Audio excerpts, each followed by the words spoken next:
Hey everybody, I'm Belinda Sandor, also known as Rocket Girl. Today we're going to talk about how to use video to help your clients.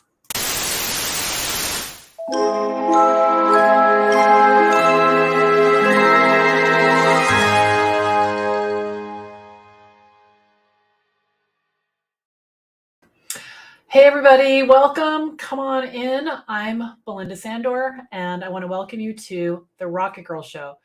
Today we're going to talk about a challenge that occurs from time to time when you're working with clients, virtually, and that is explaining something that they may or may not be familiar with that's causing trouble. So we always want to be in service to our clients and make sure that we're communicating in a way that works for them. And video is a solution that has really filled the gap for me in so many ways because I can show step by step what I'm talking about and I can demonstrate it. There are several software solutions to do this. One is called Loom, and that one's free. That's what I use. And before I learned about Loom, there's another one called Screencast-O-Matic, which I love that name, Screencast-O-Matic. So definitely look for Loom or Screencast-O-Matic when you're ready to start this. All right, so let me know who's here. Come on into the comments. Hello, Frederica's here, I think. All right, so here's, you might be saying, okay, like when should I send a video? Okay, the first thing is when seeing it is better than words. So if you can imagine writing an email, that's trying to explain something like a graphic that you need, or it's trying to explain a process that you're going through. It's so much easier just to show someone. It's so much easier just to show something. So when seeing it is better than words, okay? If I have emailed a client and I've asked them for something and they haven't sent it to me or they don't understand, I immediately go to video. Now, some of you are freaking out and thinking, I don't want to be on a video. I don't send them me. I send them the screen. Okay, I send them just the screen.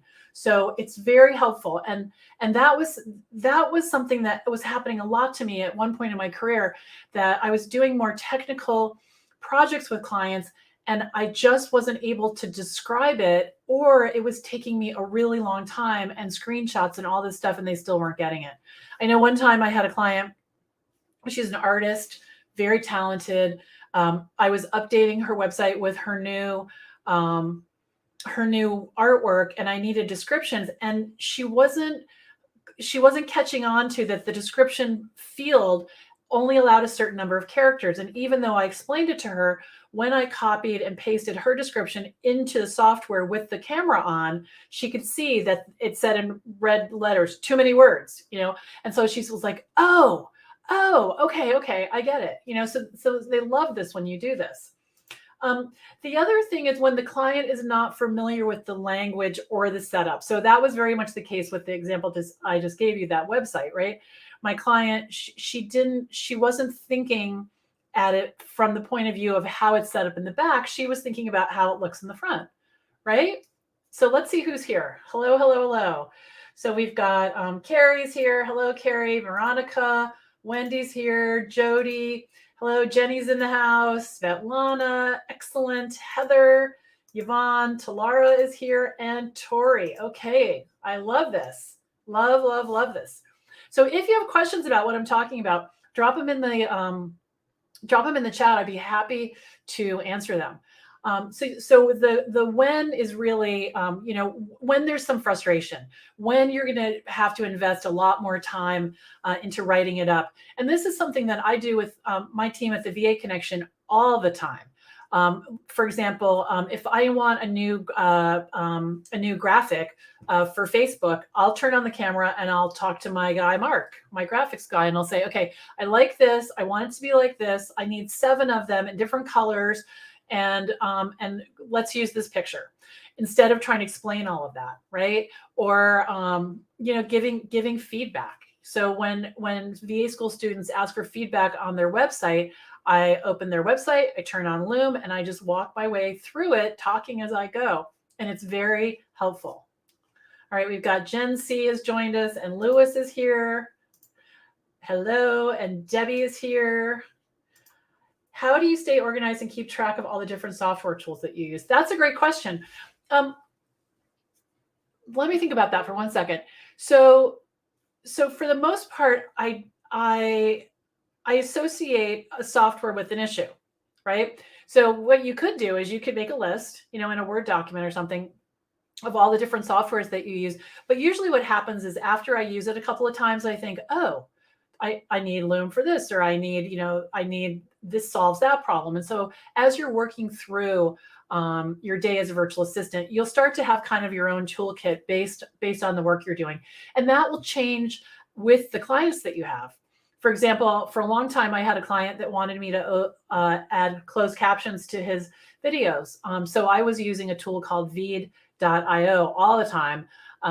But then he stopped requesting that, and I haven't used it for months. So the tools that you use will definitely change over time. All right, that's a great question. All right, so now let's talk about best practices, okay? There are definitely ways to do this that are better than others. This one is important. Skip the small talk. When you start the video, you want to start off by saying, in this video, I'm going to explain how to do X, Y, and Z. Okay, this is not a time to say hello or how was your weekend or anything like that. You really want to get right to business because they're probably going to watch this video multiple times and the information won't be relevant each time. Now, Tori's just added a comment that says, I keep a list of all my software on a Trello board. Tori is the queen of Trello. She should be like on the billboard for Trello. She is such a champ with it. So that's a great idea. You can get a free Trello account and have a card that says software I use and how, and put it right on that Trello card. I think it's a great idea. Thank you. Excellent. So definitely skip the small talk. Okay, this is an instructional video. Now I want you to start at the top. So keep in mind that the reason you're making the video for the client is because they don't know or can't remember how to do the task. I made a video once. One of my clients, he wanted to be able to add page numbers in a Word document, and he wanted to do it himself. And I was like, great. So I made him a video on how to do that. And he probably watched it 1,000 times. It just wasn't, he was a writer, wasn't how his brain worked. But at 10 o'clock at night, when he's getting ready for something the next day, he didn't want to have to get in touch with me. Thank you. Right. And he wasn't maybe organized or thought about it in time for me to help him. So I made him a video. Clients will ask for videos of you demonstrating how to do something. And that's really okay. The way that I think about my time and my relationship with clients is that they're paying for my time and my expertise, and they can use them however they want. I have had people buy 5 hours of my time, and I'm just training them how to do something. And I've always been okay with that. So keep that in mind. Keep that in mind. But you want to start at the top. Now, what I mean by that is, let's say you're showing them a software application, start from the login page. Log in here. Here's your username. Here's your password. Next, you're going to go here, and go all the way through the whole thing. Don't just start in the middle and expect that they're going to know where you are. You want to really guide them in there gently. Okay. Yeah. And Tori also says, if you skip the small talk, you can reuse the video for other clients, as long as the info is not confidential. That's true. That's true too. Absolutely. You want to be as detailed as possible. And this has made a huge difference in my own teaching. Is instead of saying click the blue button, you want to say click the blue button at the top of your screen on the right-hand side that says save. Okay. Because the blue button, like what does that mean? And the whole point of this is to smooth out the frustration, not make it bigger.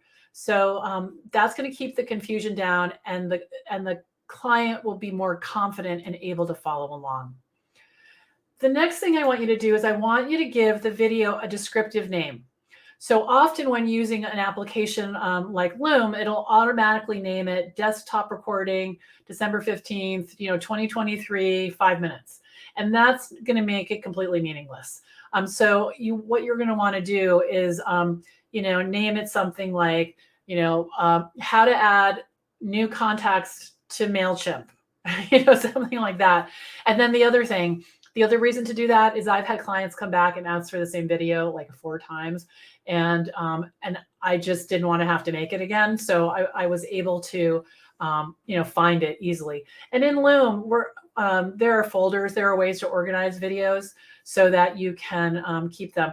The other thing that I've done is, as I've made videos for one specific project, I've put them into Trello. I didn't put the videos themselves, but I put the Loom links in Trello so that I can just click on them and find them and instantly go to it. So for example, if there's something that I don't do very often, I might tape myself doing it, and then I can just watch that when I do the same task again. So that's really good to do that as well. And clients love, love, love the videos that I send them. I'm going to give you another example. Lisa Corrado, who's part of the VA Connection, she's a mindset coach, and she comes in and talks to the VIP club and to VA school students. What I do for her is, she's also a client, and I set up her shopping cart for her so that her clients can buy her packages. And she's not able to see the work unless she buys, her package. So what I do is, when I'm all finished with the work, I'll turn on this, the screen sharing, and I'll say, this is the page where people will sign up. And this is the price, and this is what, this is where the button is. And then I'll take her to the thank you page. This is the page they get after they sign up. When they sign up, here's the email that they're going to get. And then I stop, right? And so she can stop the video and read it. And then I'll talk about, and then I set up a tag, and I'll just walk her through the whole thing. And she gets so funny. She starts to she'll text me, and she's like, a Belinda video. I'm so excited, because I'm walking her through. And then what happens is, any fears that she has about not being able to see the work and making sure that it's correct, it's a bonus. And I'm making the video, and she's paying for me to make the video. It doesn't take long, but that's one of those things where, if you slow down and spend a couple more minutes of your client's time, they're so happy that you went that extra mile and made sure that the work was right. Okay. So really important. So if you've had any questions or comments about that, put them in the chat. I want to make sure we address them. This was a huge aha for me. It never occurred to me to make video for clients. I just wasn't using it at all. And then when I had some clients get really frustrated, which I understood. I just couldn't figure out how to solve it. And then one of my friends told me about Screencast-O-Matic, and I used that for a while. And then I enjoy the simplicity of Loom. And so I moved over to that. Okay, good. So we're doing it again, guys. We're going to have a Kickstart challenge. So if you missed the last one, or if you did the last one, I want you to come again and get lots of juicy information.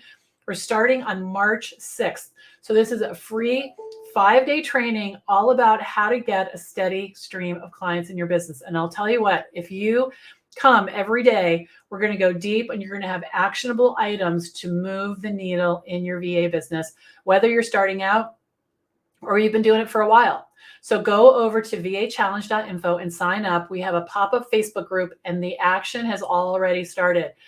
We already have over 100 people in our new challenge who are getting to know each other and reaching out. And we have a resources page that has all kinds of great videos on it that you can get started on your journey now to having that steady stream of clients that's going to make you self-reliant and able to have a really thriving business. Good. All right. So scoot over there and have a great rest of your day. I'm signing off for now, and I'll see you soon.